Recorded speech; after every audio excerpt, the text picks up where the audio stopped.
Karunagappally gym Santhosh വധക്കേസിൽ ഒരാൾ കൂടി പിടിയിൽ. 7ാം പ്രതി സാമുവലാണ് ബംഗളൂരുവിൽ നിന്നും കരുനാഗപ്പള്ളി പോലീസിന്റെ പിടിയിലായത്. നിരവധി ക്രിമിനൽ കേസുകളിലെയും MDMA കേസിലെയും പ്രതിയാണ് സാമുവലെന്ന് പോലീസ് അറിയിച്ചു. വിനീഷ് ചേരുന്നു. വിനീഷ്, എന്താണ് വിശദാംശം?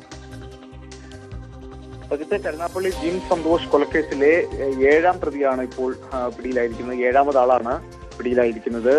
ഇയാൾക്കായിട്ടുള്ള അന്വേഷണം വലിയ രീതിയിൽ നടന്നു വരവെയാണ് കരുനാഗപ്പള്ളി പോലീസ് പിടികൂടിയത്. ബാംഗ്ലൂരിൽ വെച്ചാണ് ഒളിവിൽ കഴിയുന്നു എന്നുള്ള രഹസ്യവിരുദ്ധത്തെ തുടർന്ന് നടത്തിയ ഒരു പരിശോധനയിലാണ് ഇപ്പോൾ പിടിയിലായിരിക്കുന്നത്. ഈ പ്രതികൾക്കായിട്ടുള്ള വലിയ രീതിയിലുള്ള അന്വേഷണമായിരുന്നു നടന്നുകൊണ്ടിരുന്നത്. ജില്ല ഒട്ടാകെ അന്വേഷിച്ചു. പിന്നെ അന്വേഷണം സംസ്ഥാന വ്യാപകമായിട്ട് വലിയ രീതിയിലുള്ള അന്വേഷണത്തിലേക്ക് നീങ്ങിയ സാഹചര്യമായിരുന്നു ഉണ്ടായിരുന്നത്. കഴിഞ്ഞ ദിവസമാണ് ഈ കേസിലെ കൊട്ടേഷൻ സംഘം എന്ന് സംശയിക്കുന്ന പങ്കജ് മേനോനെ പിടികൂടിയത്. തുടർന്ന് നടത്തിയ ഇവരിൽ നിന്നും കിട്ടിയ നിർണായക വിവരങ്ങളെ തുടർന്നാണ് ഇപ്പോൾ മറ്റൊരാൾ കൂടി പിടിയിലായിരിക്കുന്നത്. ഇതോടെ പ്രതികളുടെ എണ്ണം 7ആയി മാറി. ഇനി ഇതിലെ പ്രധാന പ്രതിക്കായിട്ടുള്ള അന്വേഷണമാണ് നടക്കുന്നത്. അലുവ അതുലാണ് ഇനി പിടിയിലാവാനുള്ളത്. കൃത്യത്തിൽ നേരിട്ട് പങ്കെടുത്തിട്ടുള്ള ആളാണ്. നിരവധി ക്രിമിനൽ കേസിൽ പ്രതിയാണ് അലുവ അതിൽ.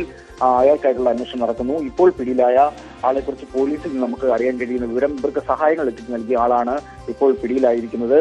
ഇതിൽ വാഹനം ഓടിച്ചിരുന്ന ആളാണ് 7ാം പ്രതിയായ സാമുവൽ എന്നാണ് ഈ പ്രതിയുടെ പേര്.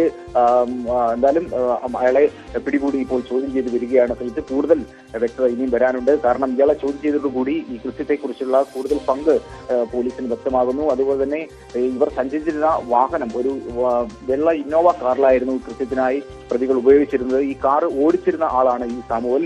അതിവിദഗ്ധമായിട്ട് കാറ് കൈകാര്യം ചെയ്യാൻ അറിവുള്ള ആളാണെന്നാണ് പോലീസിൽ നിന്നും അറിയാൻ കഴിയുന്നത്. പോലീസിനെ കണ്ണുവെട്ടിച്ച് വാഹനം ഉപേക്ഷിച്ച് കടന്നു കളയാനുള്ള സാഹചര്യവും ഈ സാമുവലാണ് ഒരുക്കിയതെന്നാണ് പോലീസിൽ നിന്നും അറിയാൻ കഴിയുന്നത്. എന്തായാലും കൂടുതൽ വ്യക്തത വരാനുണ്ട്. കൂടുതൽ അന്വേഷണത്തിലേക്ക് തന്നെ പോലീസ് നീങ്ങുന്നു.